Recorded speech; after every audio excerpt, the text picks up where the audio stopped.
कश्मीर में कुछ आगे इनिशिएटिव लेना हो, डोवल साहब से बेहतर कोई नहीं कर सकता।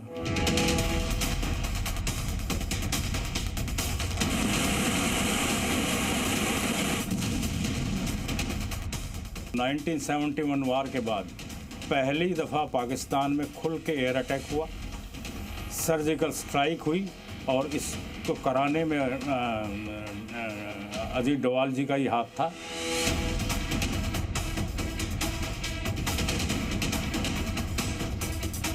पाकिस्तान को भी ये जानते हैं, समझते हैं, वहाँ रहे भी हैं, कश्मीर को भी ये समझते हैं। लाहौर के अंदर में एक बड़ी भारी औलिया की एक मज़ार है जिस पे बहुत सारे लोग आते हैं। उसने मुझे बुलाया, उसने कहा तुम हिंदू हो? मैंने कहा नहीं।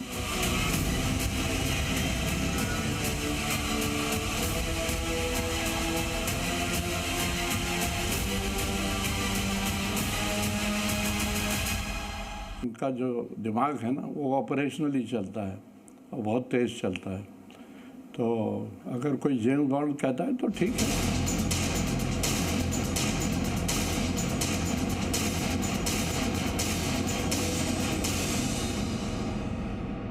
हिंदुस्तान की हिकमत अमली है और जिस हिकमत अमली से वो आगे बढ़ रहे हैं वो एक डॉक्ट्रिन है जिसको डोवाल डॉक्ट्रिन कहते हैं।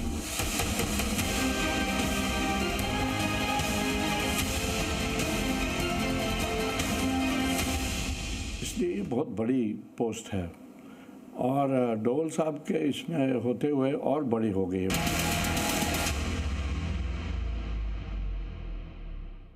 एक आईपीएस ऑफिसर से लेकर एक अंडरकवर एजेंट तक जिसका कोई जोड़ नहीं, देश के आईबी प्रमुख से लेकर देश की सबसे ताकतवर कुर्सी एनएसए तक जिसका कोई विकल्प नहीं, देश के अंदर मौजूद दुश्मनों से लेकर देश के बाहर साजिश करने वाले लोगों के दिल में जिसके नाम से बड़ा कोई खौफ नहीं, वो अजित डोवल लगातार तीसरी बार भारत के एनएसए के तौर पर एक्शन में है। नमस्कार, मैं हूं विशाल पांडे और आप देख रहे हैं एनएसए अजित डोवल पर हमारी ये स्पेशल रिपोर्ट। और इस रिपोर्ट में हम आपको यह बताएंगे कि अजित डोवल के तीसरे कार्यकाल में वो कौन से बड़े मिशन हैं जिन्हें वो पूरा करना चाहते हैं। इसके साथ ही साथ कैसे अजित डोवल साये की तरह प्रधानमंत्री मोदी के साथ रहते हैं और यह भी बताएंगे कि वो कौन से कारनामे हैं जिनकी वजह से अजित डोवल प्रधानमंत्री नरेंद्र मोदी के इतने भरोसेमंद हैं।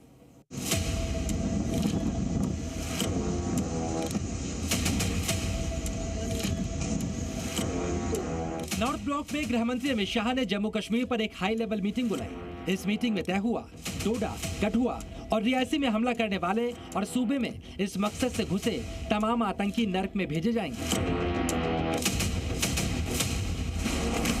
और इस मीटिंग में गृह मंत्री अमित शाह के ठीक बगल में बैठे राष्ट्रीय सुरक्षा सलाहकार अजित डोवल ही वो रास्ता बताएंगे जिससे आतंकियों को नर्क में भेजा जाना है।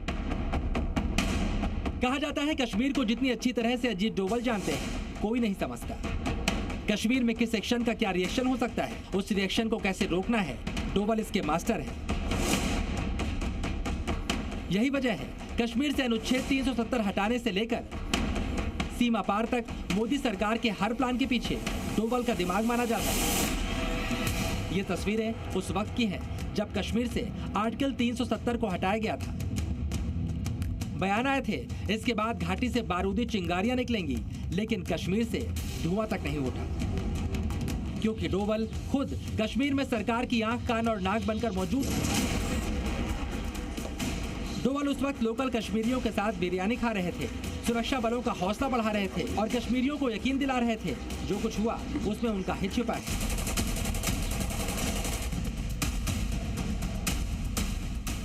सर्जिकल स्ट्राइक करनी हो या फिर एयर स्ट्राइक का बदला लेना हो, सारे फैसले एनएसए की सलाह पर ही लिए जाते हैं।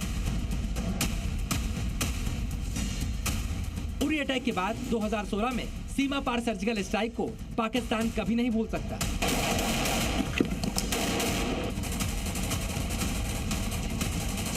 और 2019 में पुलवामा अटैक के बाद एयर स्ट्राइक में अजित डोवल की भूमिका ने पाकिस्तान में डोवल डॉक्ट्रिन का खौफ भर दिया है। सर्जिकल स्ट्राइक के वक्त तत्कालीन रक्षा मंत्री मनोहर पर्रिकर, तत्कालीन सेनाध्यक्ष जनरल दलबीर सुहाग और खुद NSA Ajit Doval south block स्थित वॉर रूम में मौजूद थे और सैनिकों के सुरक्षित लौटने तक ऑपरेशन पर नजर रख रहे थे। एयर स्ट्राइक का फैसला और ज्यादा बड़ा था क्योंकि 1971 के बाद भारतीय फाइटर जेट्स ने पहली बार पाकिस्तान में घुसकर बम बरसाए थे। 1971 वार के बाद पहली दफ़ा पाकिस्तान में खुल के एयर अटैक हुआ, सर्जिकल स्ट्राइक हुई, पाकिस्तान के अंदर घुस के जाके अटैक किए गए और इसको कराने में अजीत डोवाल जी का ही हाथ था और उन्होंने ही ये सब चीज़ें ऑपरेशन पाकिस्तान में कराए थे। पाकिस्तान उस वक्त भारत की आक्रामक नीति से हक्का बक्का था। उस वक्त पाकिस्तान के तत्कालीन विदेश मंत्री शाह महमूद कुरैशी का ये बयान सुनिए, जिससे आपको पाकिस्तान में डोवल के खौफ का अंदाजा हो जाएगा। हिंदुस्तान की हिकमत अमली है और जिस हिकमत अमली से वो आगे बढ़ रहे हैं वो एक डॉक्ट्रिन है जिसको डोवाल डॉक्ट्रिन कहते हैं।